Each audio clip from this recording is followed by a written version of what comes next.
యుద్ధం యుద్ధం మరింత ఉధృతమైంది. మన దేశం మీద కూడా చాలా ప్రభావం పడుతున్నది. ముఖ్యంగా నిర్మాణ రంగం మీద చాలా పెద్ద ఎత్తున ఎఫెక్ట్ పడుతున్నదట. 20 to 50% దాకా గృహ నిర్మాణ సామాగ్రి ధరలు భారీగా పెరిగే అవకాశం ఉందట. సో దాని ఇప్పటికే రియల్ ఎస్టేట్ ఆగమైపోయి ఉన్నది రాష్ట్రంలో. ఈ హైడ్రా దెబ్బ, ఆ దెబ్బ, ఈ దెబ్బతోటి జనం దగ్గర పైసలు లేవు. ఈ పరిస్థితుల్లో మళ్ళీ రేట్లు పెరిగితే మళ్ళీ కస్టమర్కి వచ్చేసరికి మళ్ళీ ఇంకా రేటు పెరుగుతుంది. అది ఇప్పటికే అనుకున్న దానికంటే 10 times 20 30 times రేట్లు పెంచి కూర్చున్నది. లాస్ట్ 10 yearsలో జరిగిన వ్యవహారం ఏంటంటే సామాన్యుడికి ఇండ్లు అందనంత ఎత్తులో ఉన్నాయి కొనుక్కోవడానికి. హైదరాబాద్లో అయితే అసలు అవకాశమే లేదు అసలు. సో ఇప్పుడు ఈ రేట్లు మళ్ళీ పెరిగితే ఇంకా కొనడానికి అవకాశం ఉంది. ఇంకా రియల్ ఎస్టేట్ మరింత దారుణంగా దెబ్బతినే అవకాశం ఉంది. వాళ్ళు అక్కడ రాసి చూడండి. నిర్మాణ రంగం పైన యుద్ధ భారం. 20 నుంచి 50% దాకా పెరిగిన గృహ నిర్మాణ సామాగ్రి ధరలు. రంగులు, సిమెంటు, స్టీల్ వస్తువుల ధరల్లో పెరుగుదల. 30% దాకా పెరిగిన టైల్స్, శానిటరీ వేర్ రేట్లట. యూపీవీసీ ధరల మీద కూడా ప్రభావం పడుతున్నదట. మూతబడ్డ మోర్బీ సిరామిక్ పరిశ్రమ, పెరిగిపోయిన గృహ నిర్మాణ బడ్జెట్.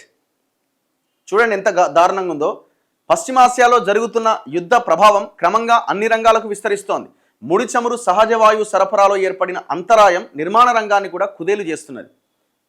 గృహ నిర్మాణ సామాగ్రి ధరలు ఒక్కసారిగా పెరిగిపోతున్నాయి. ముఖ్యంగా రంగులు, steel, cement, plastic, sanitary ware, tiles తదితర వస్తువుల ధరలు 10 రోజుల వ్యవధిలోనే 20 నుంచి 50% మేర పెరిగిపోయినాయి. దీంతో నిర్మాణ రంగం అంచనాలు ఒక్కసారిగా పెరిగిపోయి గృహ నిర్మాణదారులు, బిల్డర్లు హడలెత్తిపోతున్నారు.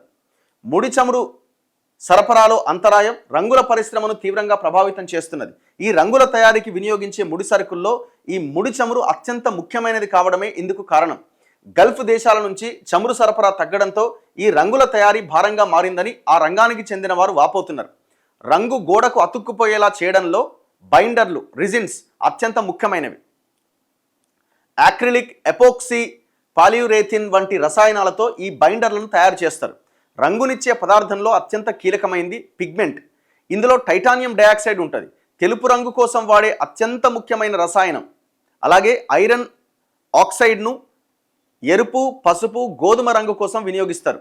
జింక్ ఆక్సైడ్ను రంగు పాడవకుండా వాడతారు. తయారైన రంగు